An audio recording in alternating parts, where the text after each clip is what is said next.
I'm Jeanette. I'm Jeanette. I'm And Hillary. Eva. all right. Okay. And Eva's gonna lead this week. Okay. So, we have a couple of questions that we're asked to discuss. And so I'm gonna read the first question. And here it says,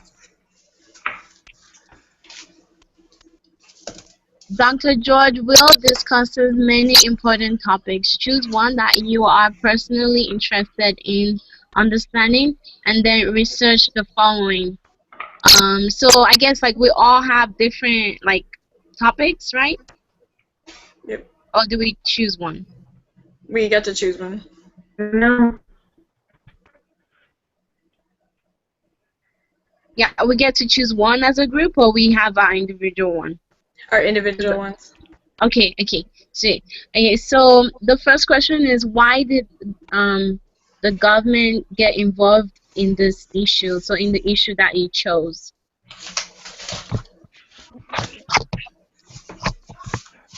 Okay, I'll go first. What I kind of briefly was looking up, there's a lot of issues that he's talking about that I found really fascinating, but the one I was actually just talking about today, at work, so I wanted to look this one up, was the food stamp stuff. Um, Obviously, we kind of know the main reason why the government got involved is just so, for those who basically could not provide for themselves for whatever reason, it wasn't like they were starving on the streets, which, I'm kind of jumping down another question, was it effective, the results, blah, blah, blah. It's a good thing that they got involved, at least in that area, because people need to eat. Like, you don't want to see anybody starving. But the problem that we have run into, that was briefly talked about, and one of the questions asked about this issue is, it's now people have become able to sneak past all the basically like the food stamp tests, so like to see if you qualify for them out. They kind of sneak past them, and people that shouldn't be getting these food stamps are now on food stamps and using it, basically abusing the whole food stamp system. And it basically, kind of what this is starting, this and many of the other things that the government's been doing to, help all of these people, is it's teaching them to be dependent on the government instead of becoming self-reliant. And now it's becoming a huge problem, even with, people that I work with. I hear so many people all the time saying, oh, well, I'm going to borrow so-and-so's food stamp card, or this and that, and I'm just like, oh my gosh, you guys, like, how are you not embarrassed of that? Like, like, you know what I'm saying? Like, if you have the money and you're capable of providing for yourself, why wouldn't you? Like, it's one of those, like, I don't know. And for those who can't, you're kind of taking away from those who can't. Like, I was just like, oh my gosh, this is, when I kept hearing this recently, actually, I was just, like, oh, this is teaching everybody to be just dependent on the government, and no one even seems to care about being self-reliant anymore. And so it's almost like the government needs to kind of take a step back a little bit, so that these people really do struggle and figure things out a little bit in order to, find your way in life. And so a little bit of struggle, I don't know, it's kind of like the refiner's fire kind of thing. Like, it applies to the church. We have all these struggles in life for a reason, because it makes us better in the end. But if you just keep bumming off the system, it's not helping, it's not doing anybody any good. True. Yeah, I chose the same one. I chose food stamps. Really? I chose food stamps too. Really? Okay, well, I guess we're all... Hillary, what did you pick? Just say food stamps. It'll be easier. No, I actually chose to keep with the same one that I did earlier, which was student loans. Student loans. That's a good one too, though. We'll give you a couple minutes to talk about that, but... That's so funny. I should have done food stamps. Darn it all. Yeah. Well, it was... we started talking about it on the discussion group, and then I got really interested in it, and it says, like, and then Dr. Wills talked about it too. He said 41%, and that's a lot of people receive food stamps. And I looked online about like in my state of Oklahoma, and every state is different, obviously, because we states make it the laws. But there are a lot of loopholes, and people abuse that. And like what Chelsea was saying is like other people use other people's food stamps. Now, maybe this must be like a value and moral issue dilemma that's not being taught in the home. Like this is not something that you can just use somebody else's food stamps card and get food for yourself. You can provide for yourself, but they think it's free. I don't. It's not. You know.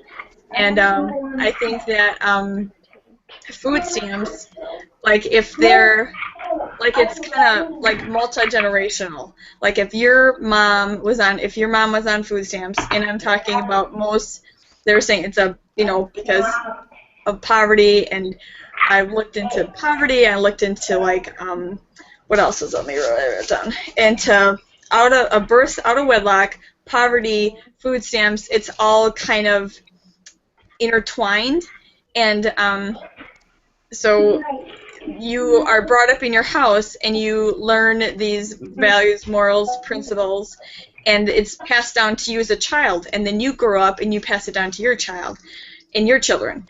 So if food stamps, you become, your mom's dependent on it because that's the situation you're in, you grow up and you have the same idea as your mom or your dad or your grandma or whoever raised you, and that's just part of life because you're dependent on that. And you were not taught to reach your goals, reach your full potential, and try to do better. This is just a way of life, and this is how you see it, and you use food stamps because you're dependent on it. And then I looked at trying to get off of food stamps, and it's completely impossible because they have these like hard, fast rules where if you make $5 over the limit, which every state has a limit, you're completely cut off. It doesn't get a percentage gets taken away, you're completely cut off. So there's people that are trying to do better and get a better job. If they make over that amount, then they're completely cut off, and they go back to square one again because now they make $5 more, and yet they take $200 away in benefits from these people, and now they're worse off than they were before. So we kind of keep them where they are, and so they can never get ahead. Unless the next the next generation, hopefully they can go to college, but this is the life that they've always known, and so they don't try to do better or go to college or go like a tech school or something, and so they're just keep perpetuating this cycle of I have to keep my monthly income down to this level, otherwise I lose all my benefits and then I can't pay for anything, and life as I know it is no longer. So it's just frustrating to see that, I guess. Yeah. Mm-hmm. That's so true. Yeah, basically, like what the two of you said is what I came to a conclusion on, that really the like social welfare, because my major is social work, and we've done a lot of like social research and all that stuff, and how like social welfare can help people. And the food stamp, just like you're saying, is for like a little bit poverty, like just like to help people in a short term, not a long term. So like food stamp is to like help people get back to where they were before. But just kind of like what you're saying, people take advantage of it, and on the long run, like it like affects families and affects generations, and people don't even want to like go out and work anymore because they know that they're gonna get that help.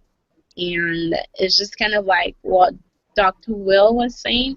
He was saying that so many people they're not borrowing for the future, but they're borrowing from the future. And like if you think about it, like food stamp, you're not borrowing any food, but at the same time, like you're borrowing from the future because your children and your generations to come, they're not learning self-reliance, and they're not learning those things that will help them to prepare for the future. So that way, it's kind of like an indirect way that it's just kind of like reducing values and morals for children and for families, and that way it's like destroying just like people working hard and having dreams and helping out in the society, not letting the society help them, like community help them. Yeah.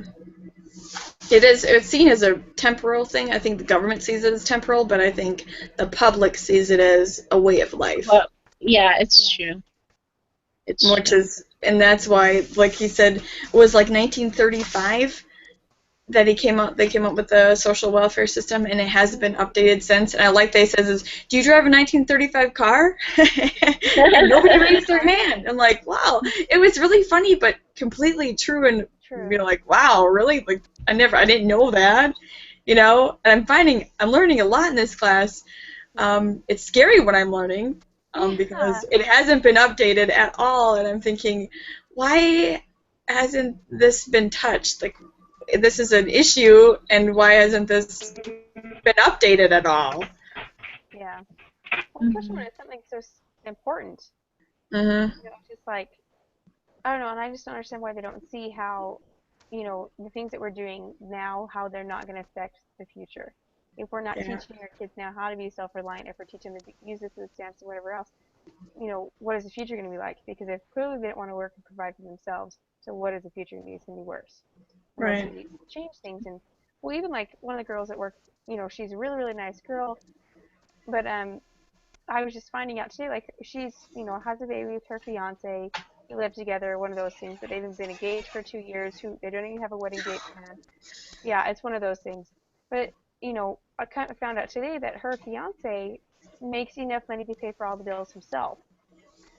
So, and, you know, she works too, obviously, she works with me, but I'm like, okay, so then why are you on food stamps? If you guys make enough money to pay for all of your bills, why are you on food stamps? Because clearly you don't need it.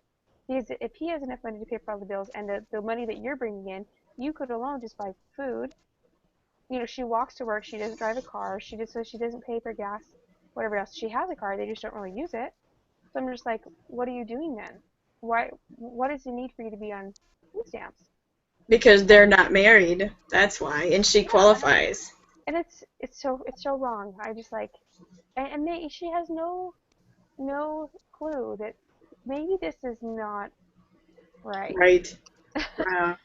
You know, the same thing with another girl I work with. You know, she's still with the guy that she has a kid with, but, you know, she just claims her son on her taxes, so she got a ton of money back when she shouldn't have, because she claimed it being a single parent. But I'm like, you're not a single parent. You know, you guys, you have a relationship, you have a future, and it's just like, what? Well, and I think was what frustrated me the most. It was just like, okay, here I am. I did things the right way. I followed the steps where you're supposed to. You get married, and then you have children and whatever else, and yet I'm being punished for it. Whereas you did things the wrong way. You had children first, and you're still just living with the guy. You know, you may or may not get married, but but we're going to give you even more money because you did things the wrong way.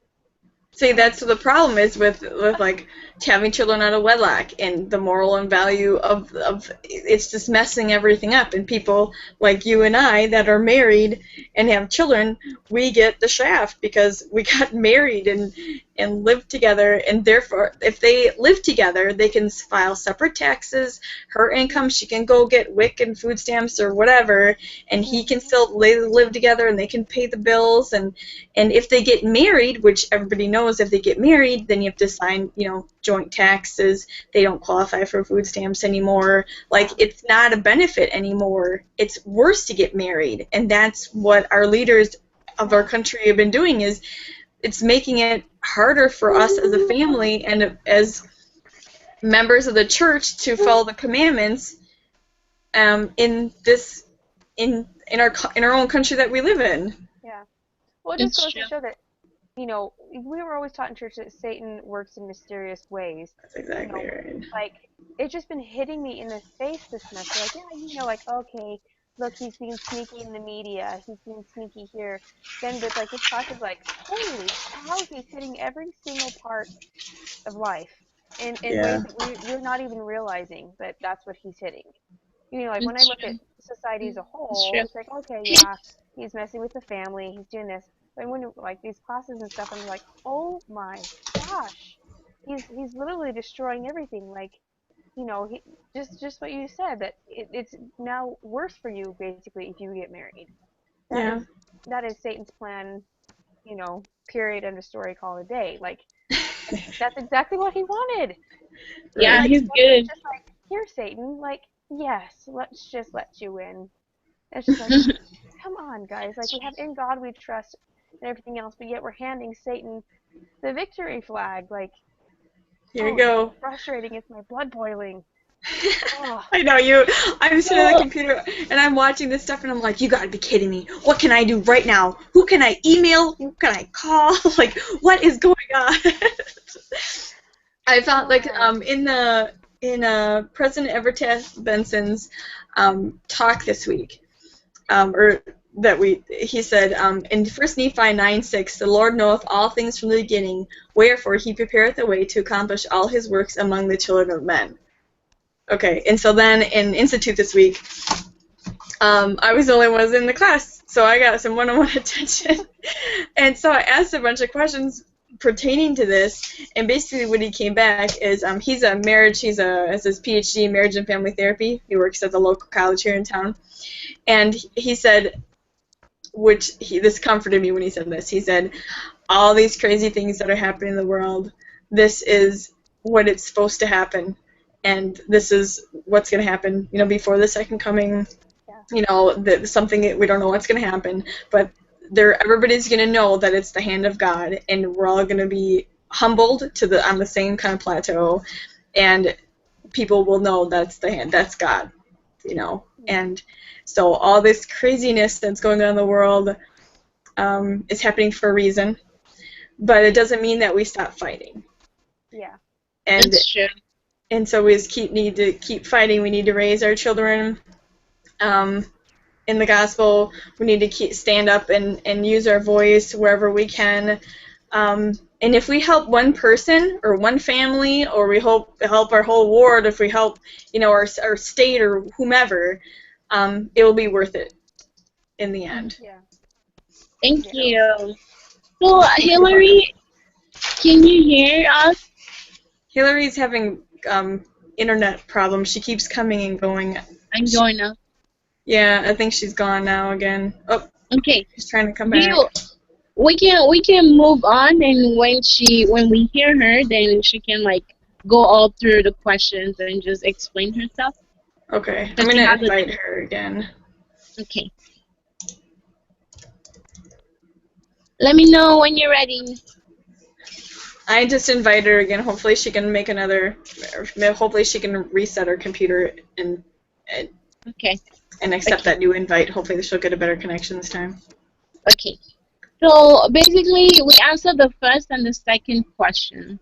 So the third question, it says, based on George Will's speech, what could the government be doing right now to help this situation more effectively? Lots of things. Tell me what they are doing. I guess that's my problem, is tell me what they are doing. I know some states have passed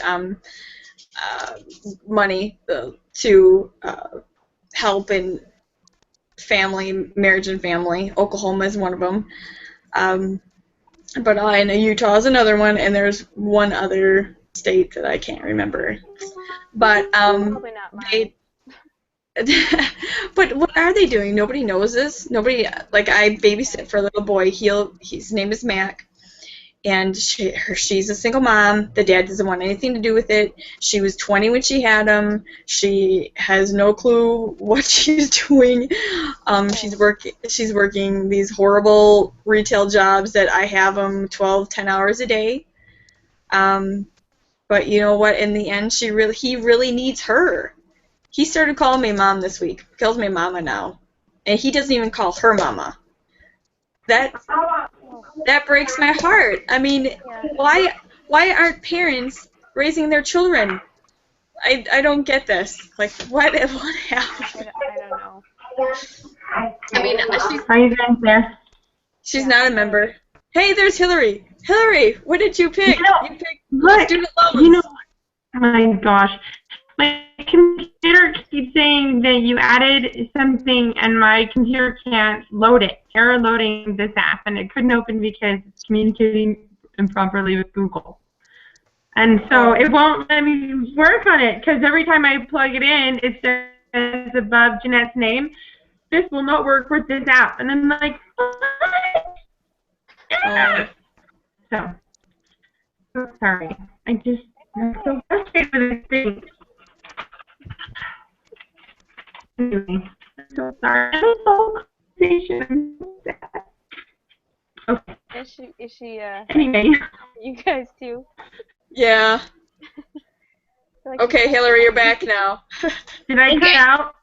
Yeah, you're breaking up. I have no idea what's going on. Okay, don't move. It's good Can right you there. see? Okay, don't do anything, Hillary. It's like cell phone service. Don't move at all. Did you, Jeanette, when you started the call, did you add anything different from the last time?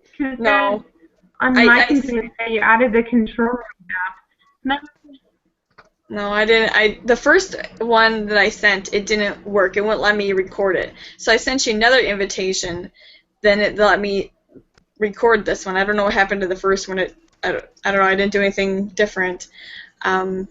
So I'm so sorry. I don't know. I hope it's. You're there now. So I hope it's.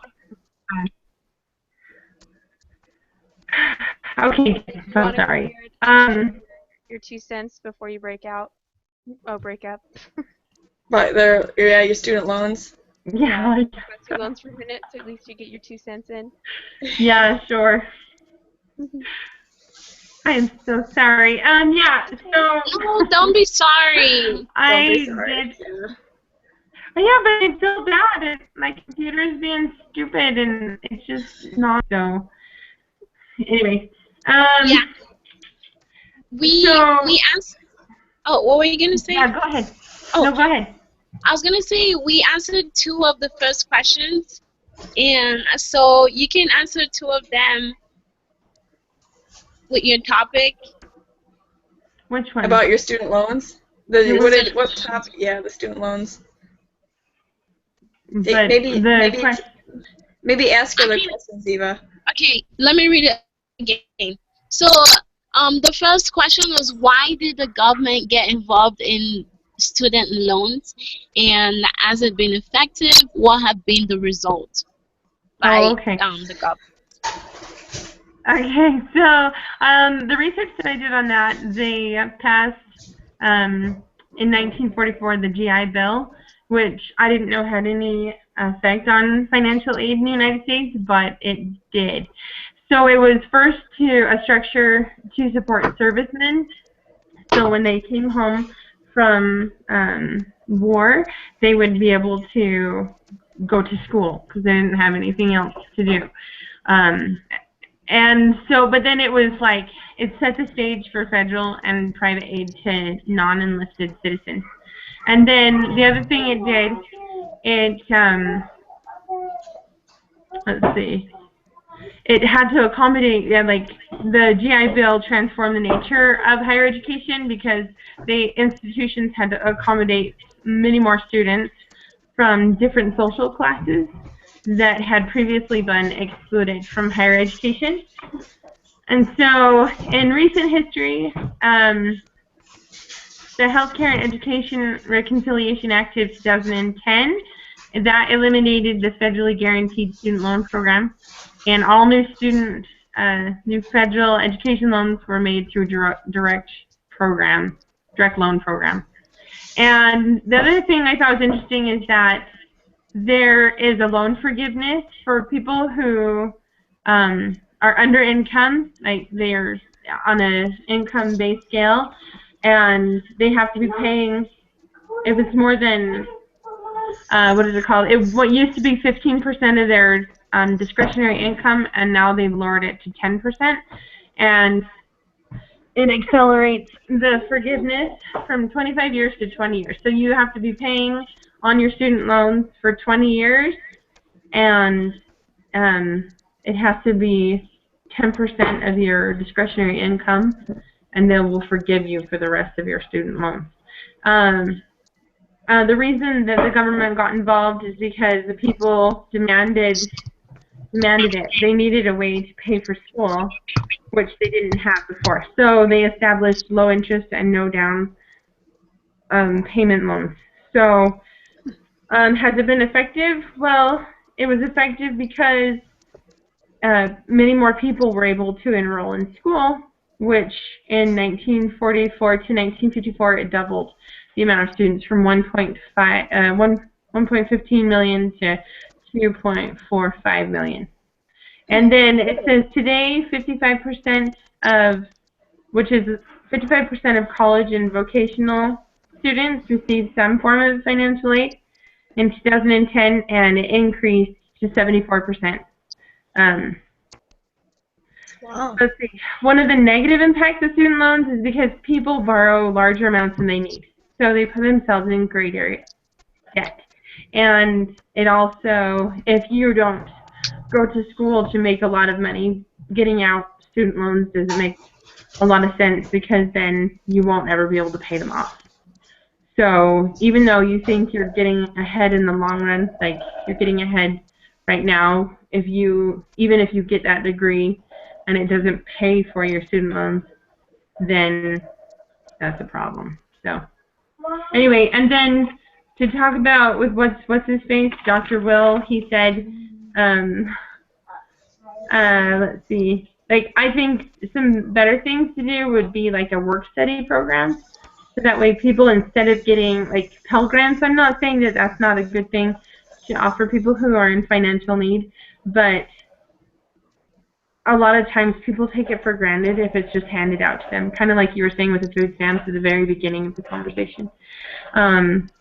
If it's just handed to them, sometimes people just take it for granted and they don't appreciate it as much. So if you get your education paid for and you don't actually have to work for it, sometimes you're not as grateful, nor will you be willing to turn around and help other people. Yeah. So anyway. Well, I live in a college town, and people tend to not work as hard in class if they get it paid for. I mean, yeah. Like if they're like, well, it didn't cost me, then like Dr. Wills was saying for the health costs, we pay 12% on the dollar. Well, that's not a lot to say, well, who cares, and you ever wash a rental car. That's totally true. It's not yours. It's if you had to work for that money and pay for that money and think, every time I go to class, I'm paying X amount of money to be in this class today, you're going to work your butt off. But if you get the handout for free, you're like, whatever, I won't even go to class today. And that's what the problem is. I know some of the professors are in my ward, and they say, you can tell, now this is not, they didn't do a study on it or anything, but you can tell the kids that either they work their butt off because they came from nothing and they have goals and they want to achieve and they want to get, they want to learn, or you can tell the kids that mommy and daddy pay for everything and they're driving the BMW or the Mercedes around town and they don't even bother showing up for class, and they come to me a week before the final and say, yeah, I'm getting a bad grade. What can I do to bring up my grade? Nothing at this point, buddy. No, I think that's completely true. I think those who pay for their education value it a lot more, and they're willing to work hard to make sure they get good grades, and also, it's kind of sad. Yeah, maybe they can't get good grades, but maybe they're in there working their butts off, It's just what you put into it is what you get out of it. And I think, like Chelsea and I were saying when you were having trouble connecting, is we love our group because we sit here and we talk and we learn, and my other classes haven't been like this, where it's like pulling teeth and it's hard to get a conversation going. We're here, we just bounce ideas around and we talk and we give each other perspective and we learn, and this is an actual, I feel this is more like a classroom kind of feeling because we're talking, and this is what would happen in a classroom if we were in a classroom. Yeah, I agree. It's true. They should use us as an example for the other classes. You're so funny. You are. Careful. I hope you guys think my jokes are funny. Oh. So did you guys already go over what you thought the biggest problem was that he stated? No, we didn't do that. Oh, okay. We were kind of. Okay. Yeah, we're kind of brainstorming like ways that the government can help with food stamps. Oh, okay. Yeah, that's what we were talking about. And so basically, like, we're just talking about like how we feel like there should be something that um will help them to, like, that will determine that how long they can stay on the food stamp, and just kind of have a good way to measure those people. You mean that, accountability? uh-huh, Yeah. like to measure those people that are taking advantage, or like even like maybe if someone is like on food stamp for like maybe 5 years, like, or like a year, they should like check and see like, hey, what's up, like what's happening, like, is everything okay now, something Well, I like think that. they should go to those addresses and see, okay, are they living with somebody? Do they have a husband or like a living, not a husband, like a living, or maybe they did get married and just didn't tell the state they got married and still collecting food stamps, or maybe they have a living boyfriend or fiance or whatever that they can completely, like what Chelsea was saying before. And those people that borrow other people's cards, they should check ID at the register, just like when you buy cigarettes or buy alcohol or you buy cold medication now, or yeah, Like, or spray paint. yeah, like you check your ID. Well, it needs to be something. Your picture needs to be on the food stamp card or something. Yeah, yeah, Like they need to do something better, because it's not okay. And it's helping people be lazy. yeah. It's like, one of the girls I work with, her parents, they both don't work. They literally live off the system, and I'm like, how do you do that? And I'm like, They live off the government. yeah, get off Yeah. the couch and go find a job. Do something. Like, it's just like, why is it okay for them to sit around and watch Netflix and do nothing while I have to work my butt off? And it's just like, I don't understand why it's okay for you to do that, but like, I know if I were to try to do that, I couldn't do that. It's just, I just don't understand. We're not helping. We're not helping our citizens be self-reliant. We're making them more dependent on purpose. Right. Well, okay, so talking about dependency, like, I was thinking about that earlier about what the Dr. Will was talking about, and how he wanted to, like, he says that, like, I felt that the biggest problem that we have is that it's an entitlement trap. Everyone has the same and fair and equal, like treating everyone the same, and everybody's supposed to rely on the government for everything. And I think that we as a society are falling into that, where everything's going to be provided for us. And then I was talking to my sister about it, and she's like, don't you know what that sounds like what you're saying? And I said, I'm not sure what you're getting at. And she's like, that's exactly how Satan wanted it from the premortal existence. He's like, everybody should rely on me, and I'll bring everybody home. Like, they'll do exactly what I ask them to do, and there's no freedom of choice, and then everybody will benefit. And I thought, oh my gosh, you're right. Like, that's crazy, but But he's still trying to get his way. Yeah. Well, and it works so well with that analogy. I was like, that's not good at all, because Oh. like, it's gonna remove all of your like ability to choose for yourself, because you're gonna, if people rely off the government for everything, all of a sudden they'll, like, it will be expected that they follow along the lines of what needs, like what the government wants them to do. Yeah. It actually also even relates to element 12, the pride cycle. Well, like, the thing is that right now it doesn't even seem like a cycle anymore. It just seems like it's just like going down, you know. I Because agree. I completely agree with that. It just keeps going down farther and farther and farther. We're on a slippery yeah, slope. We keep making yeah, worse and worse choices. because in the Book of Mormon in Element 12 it talks about how like they go up and down, and now it's just like down. And so it's just it's just it's true. Satan is really working hard. He's working Well, I hard. mean, at least he's doing something. We know he's not on food stamps. At least he's doing anything. At least he's working.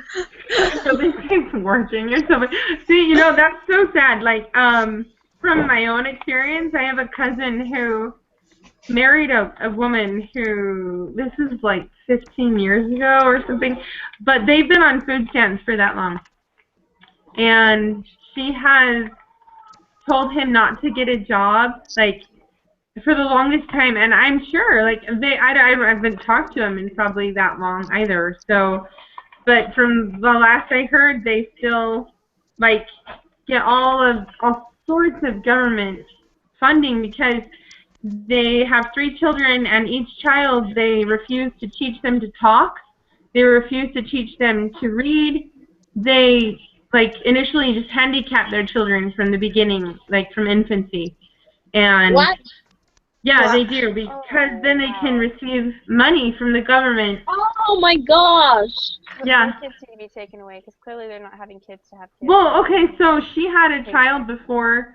She had a child with someone before they got married, and he turned 18 a couple years ago, and they kicked him out of the house because he was no longer bringing any money because he's 18 years old. And so they kicked him out of their house without the ability to do anything. Like he's handicapped for the rest of his life because he hasn't learned how to do anything. That is That's sad. heartless. It is heartless. It's terrible. And I feel really bad because my aunt and uncle have like semi-disowned them because they don't know what else to do. They are just so frustrated with his actions and his choices to ruin other people's lives, like children's lives especially. They don't know what to do. Like, it's just so sad. That's horrible. Yeah. That's just so sad that you purposely do that to Yeah. a child of God. It just, I'm like, don't you? I mean, you. Wow. Like, as a parent, you want better than what you had as a child, but they're purposely doing that so that they would get money. Yeah. I mean, and the saddest thing is that they don't even keep it like a secret or anything. They boast about it. Like they post things on Facebook. They like it's like a big deal. Like we've made this much money off of, off of food stamps, This off isn't like of couponing. Like this is wrong. yeah, exactly. But see, I think that like the lady he married had no moral standing, like at all. And I don't know why he made those choices. I have no idea. So That's because he didn't pray about it before they got married. That's why. he was so far from praying. You're absolutely right. Yeah. Oh my gosh. Okay. I'm gonna ask the next question. I'm sorry. That's horrible. No, it's okay. Okay. But really, the gospel equates happiness.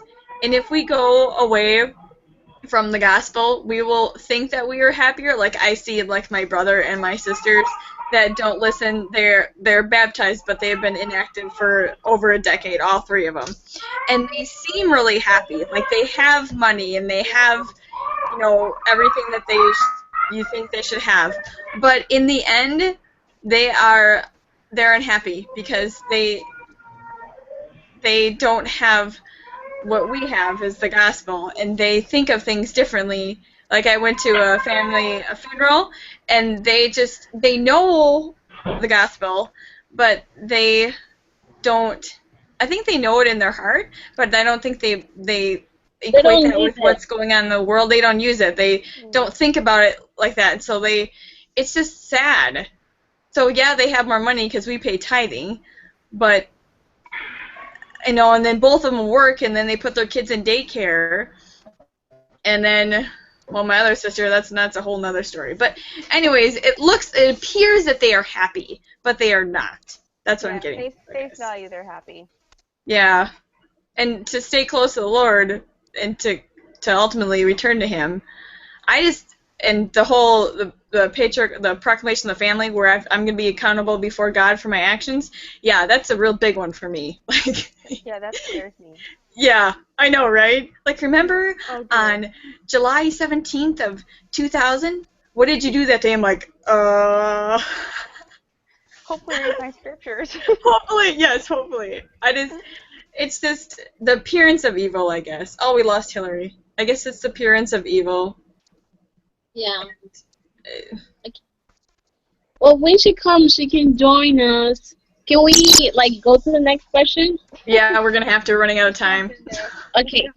Okay, so the next question says, with Brufan, oh my gosh, Brumfenbrenner's model, how is this issue impacting children and families? And I think we kind of discussed that too, right? Yeah, but we did. for the food stamps, we talked about how, families, it's affecting families from generation to generation because they don't really see morals in their parents. And so all they do is that they depend on what they see. And so that way it affects families and it doesn't help families. Yeah. Hillary, the question was, how does the Bromfeminist model, how is this issue impacting children, families, communities, and our nation, making children lazy? Oh no, that was what I wrote. Sorry. Sorry. Making children lazy. that was my note. I was like, what? But do you understand the question? Yeah, I do.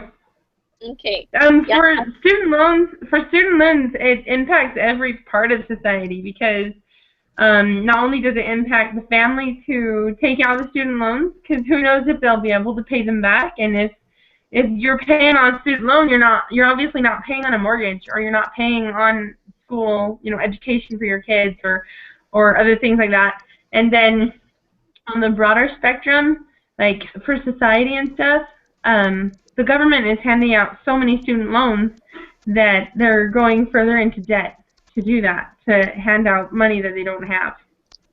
So it's not an easy thing.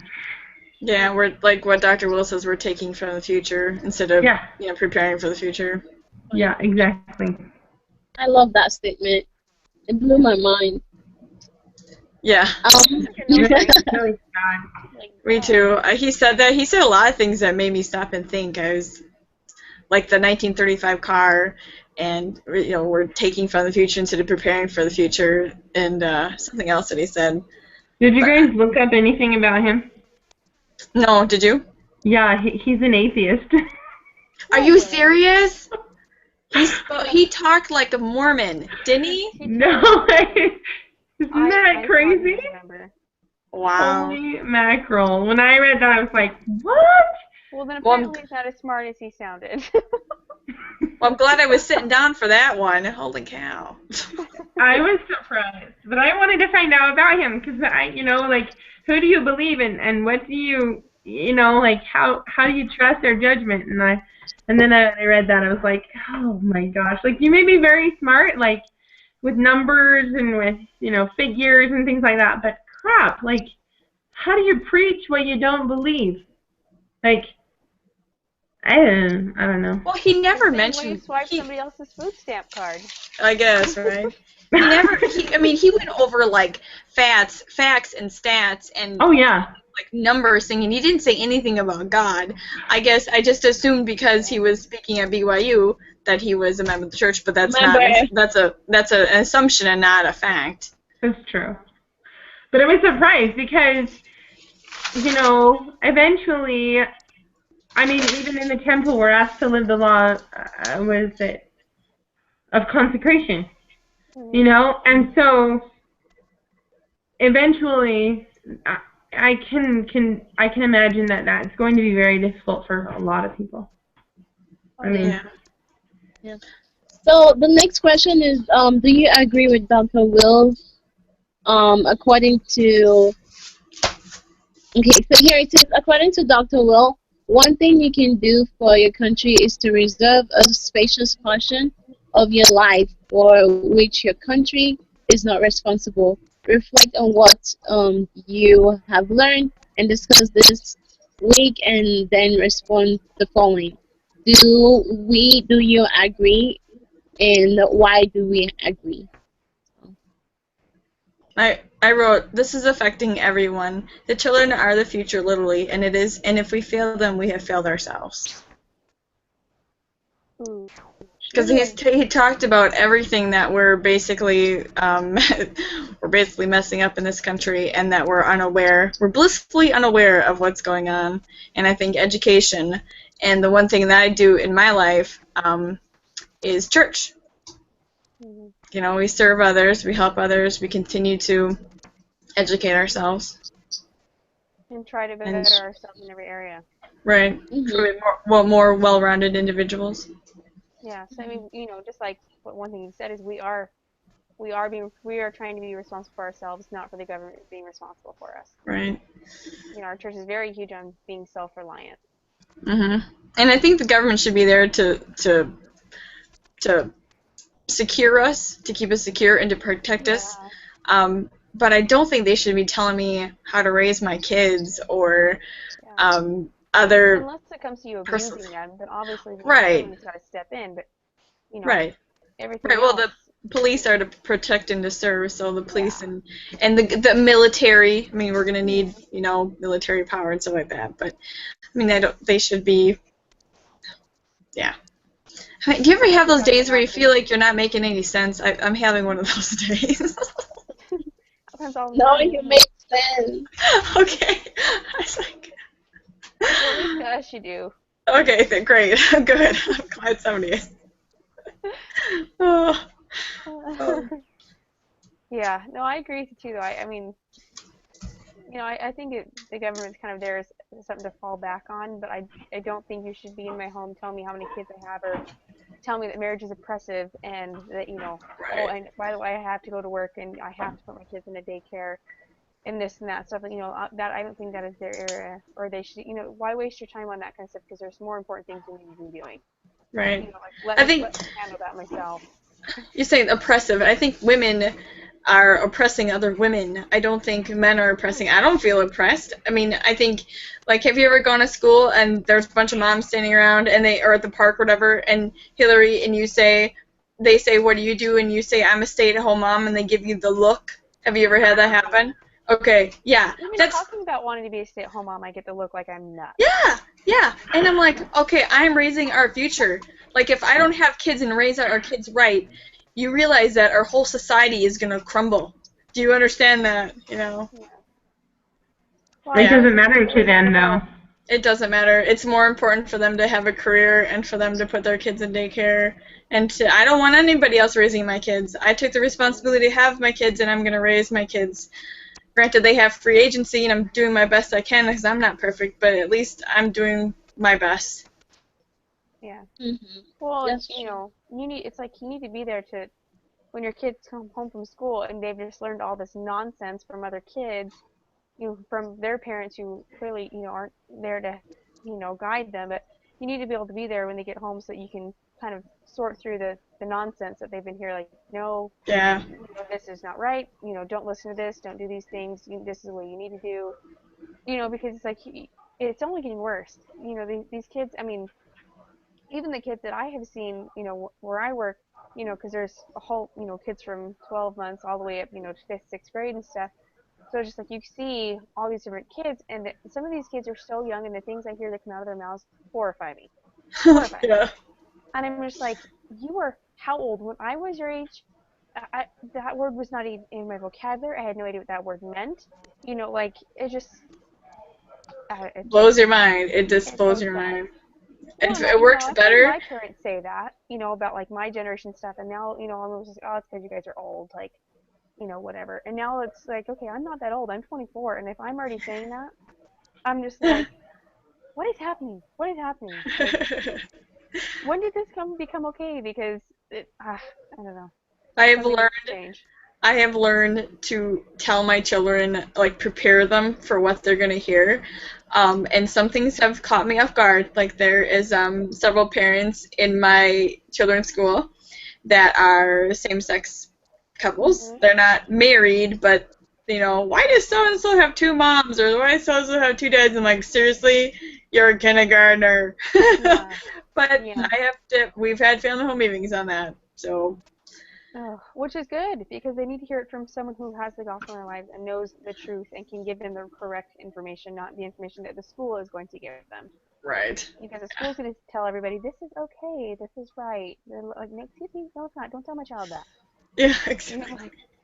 Like no, that's you. And the church is telling us we need to teach our children these things so that they're not bombarded when they enter the real world and see what's going on outside of our, perfect sanctuary homes. But I just like, oh gosh.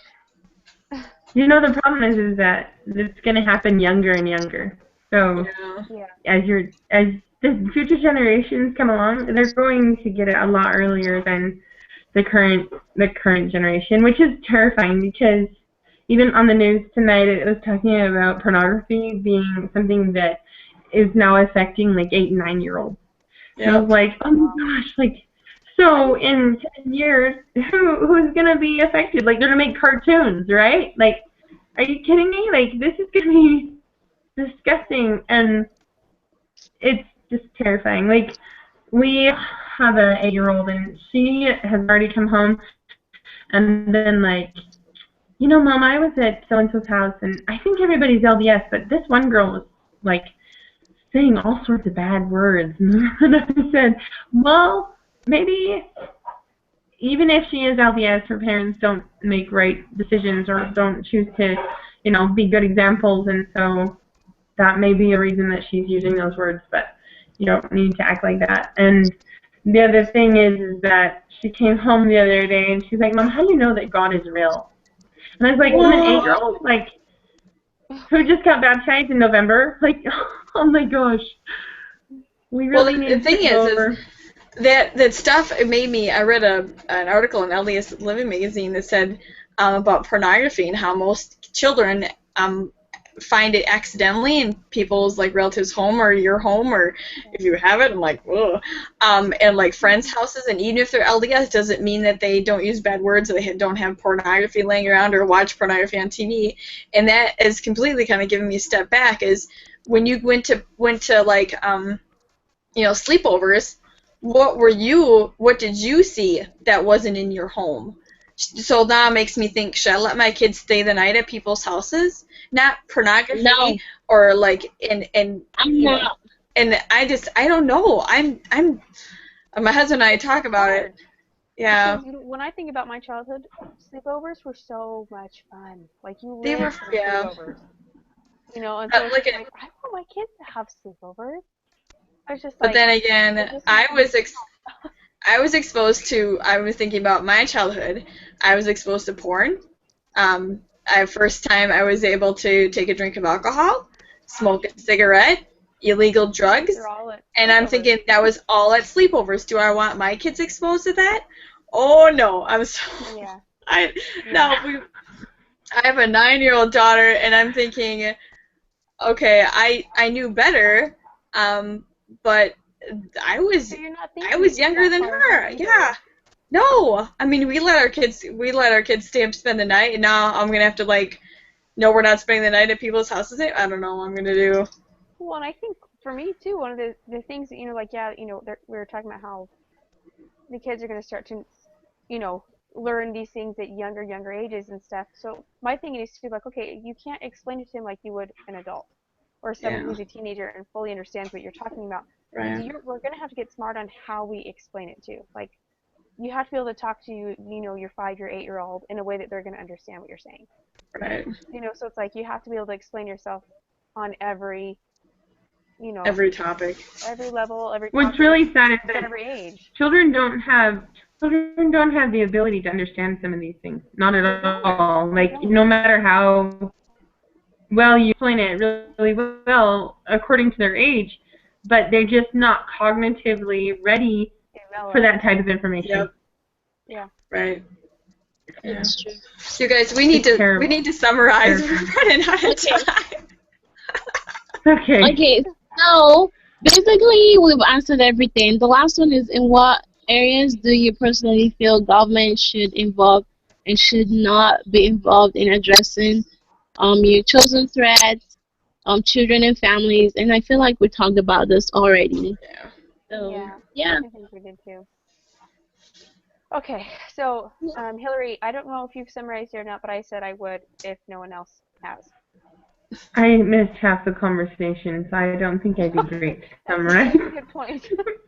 Such a bummer. Okay, I'll go. Okay, so basically we talked about, we talked about, George Will's discussion and the things he talked about. We basically talked most about food stamps and how the general idea is good, where we have being able to have the government as something to fall back on, but that people have now become to the point where they're abusing the system any way that they can, and it's and even when you are on this system, when you actually need a system, if you try to better yourself and improve and get off of the system, they kind of cripple you to where it's kind of like you were in a never-ending rut, basically. And so we talked about that. We talked a little bit about student loans and how it's kind of becoming increasingly harder not only to go to school and pay for school, but the amount of loans that we are like taking out and stuff, it's usually we're not able to ever repay them, or we're taking more than we need.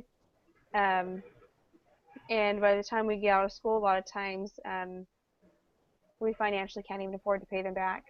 And then it's just kind of like the government's at a loss because they're never getting this money back. And they're going further and further into debt, the more money that they're just giving out for these student loans and stuff. Another thing we kind of talked about is how just I think the general theme was that we were kind of being taught as a nation to be dependent on the government instead of learning how to be self-reliant like the gospel teaches.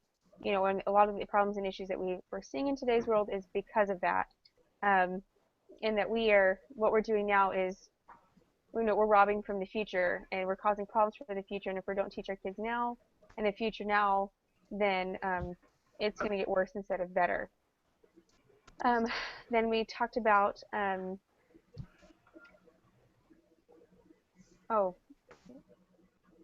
that's kind of basically what we talked about. We talked about how we have to be careful with our children because they're learning things at different ages, and we have to be able to talk to them and prepare them now, or else they're going to find things out later on. And how we, as a community, need to stand up and advocate for the family more, even though things are supposed to get worse before the second coming and so forth. We still need to fight and stand strong and strive for what we know is right and to protect our families, because we've been given this special gift and calling to be those who take care of the children and provide for them. So advocating for the family is one way of doing that. But yeah, I think that's basically covers most of what we talked about. That whole hour.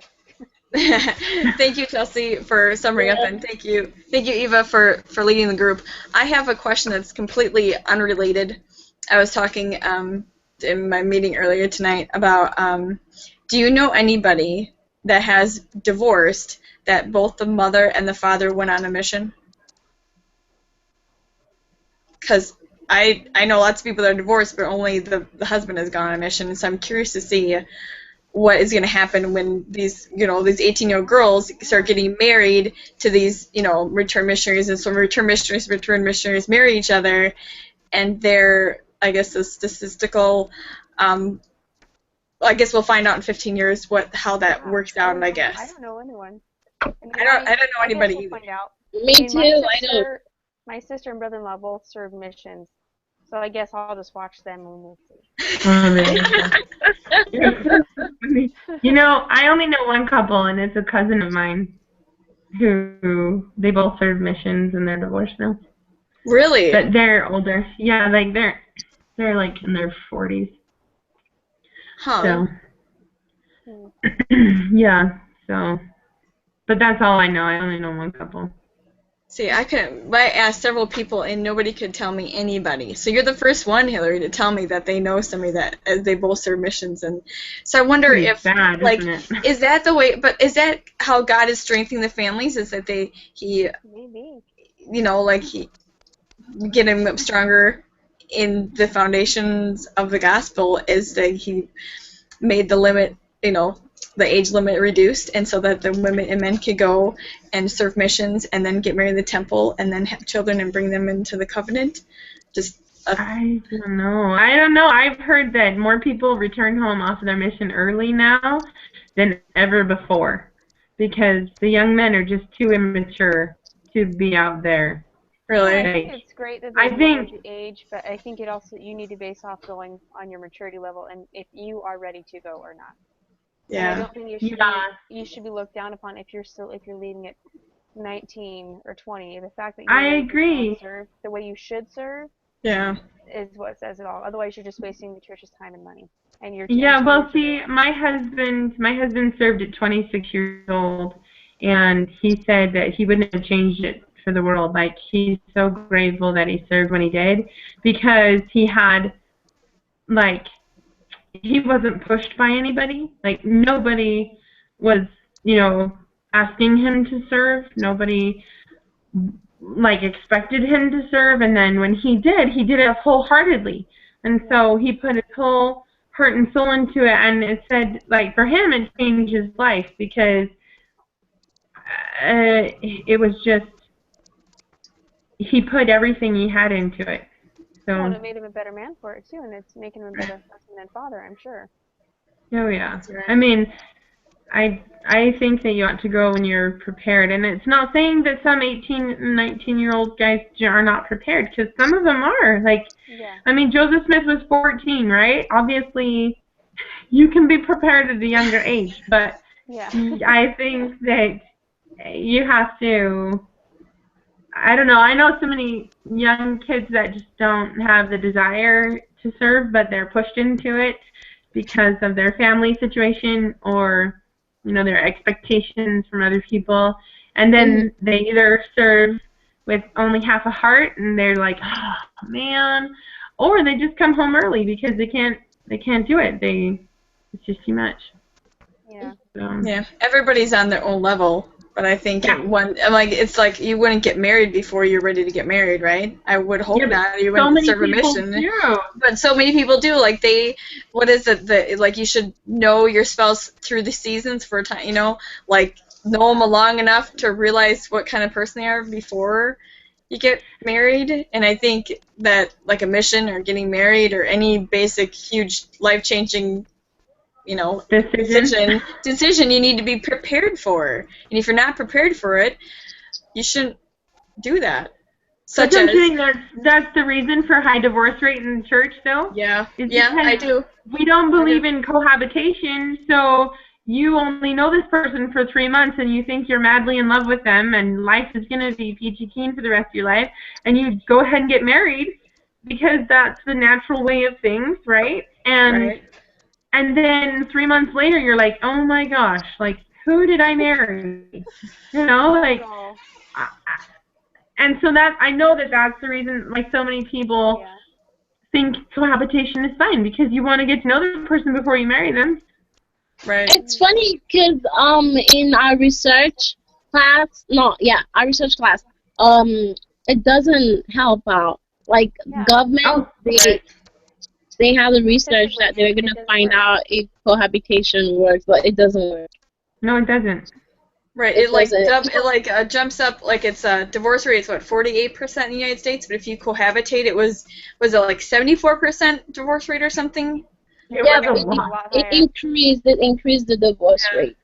Yeah, like significantly, not like 5%, but it was like 20% or something. I think it was 74%. I think he said. It was a lot. obviously we have the right order, but I just think, it's okay if you date a little bit longer. Like, date for a year. Like, Yeah.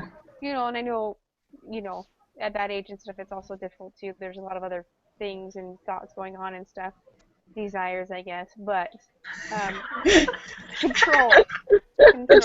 Control.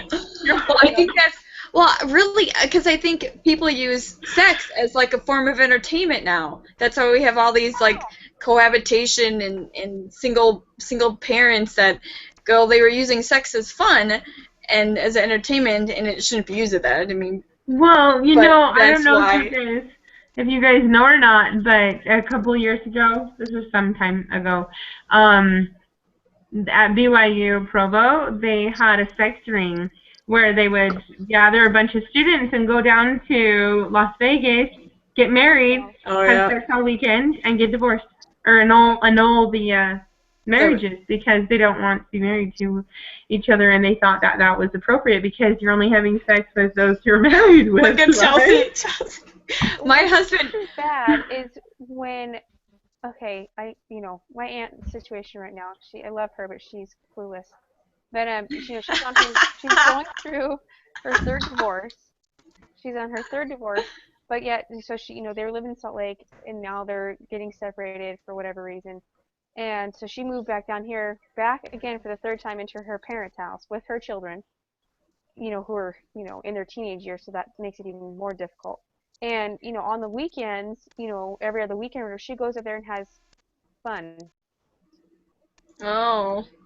And then she comes home and still says that they're getting divorced. So I'm like, okay, either you're working on your marriage or not, but the way that you're doing it, I'm pretty sure is not how the Lord wants you to do it either. Like, just because you're still married doesn't make it okay. Like, if you're, like, either, and she'll come home saying that, she went up there to sign some papers and stuff, but that's not why you went up there. We all know why you went up there. And it's just like, so it's kind of the same thing. Like, even though you're married, but if you're like getting divorced and this and that, but like just because you're doing it that way doesn't necessarily mean it's right. That's not what it's meant for. I just so many people are so confused. I'm just like, yes, not that I hard. agree. It's Today, not that hard to understand. Today is my father's birthday. He's been married 6 times. Yeah, exactly. My mom was the first marriage, lasted 18 years, and he has... Now, if you get married 6 times, or whatever, how many times, I think more than 3 times, I mean, I hate to put a number on it, but the only, Start looking in the mirror. Yeah, really, because that's the what is that, the math, the factor, the common factor is you in all those marriages. It can't be that they were all crazy, they all, they changed after marriage or whatever the reason was. You need to start looking at yourself, and life is a refining, learning, growing process, and it's not always going to be easy. And people think that because I got married and I got sealed in the temple that it's all fabulous. Like, we have a lot of, true to the faith, we have rules for dating and, other things. But we don't have rules for getting married. And I don't think there should be one, but I think that we should all helpful tips would be helpful, yes. But, there are talks on it, but I just... people need to educate themselves. My husband and I dated for 1.5 years, not because I didn't love him, just because with my parents' example, I was freaked out, okay? and it was a whole nother thing to have children is, like, this is going to be permanent, because if you get married and you get divorced without kids, you never have to see the person again. But in my world, when my parents were married, there's 4 of us kids, and they always had to communicate because it was the kids. It was us. They never got truly, completely separated, divorced because they have us kids. Yeah. So it was, that was a whole nother commitment for me is to have kids. I love my husband. He's a great guy. I just wanted to make sure that this was right, And there's nothing wrong with that. That's a good thing. Thank you so much. You're welcome, you guys. Thank you. Oh, I'm gonna stop broadcasting now. I didn't hit the button. After 45 minutes.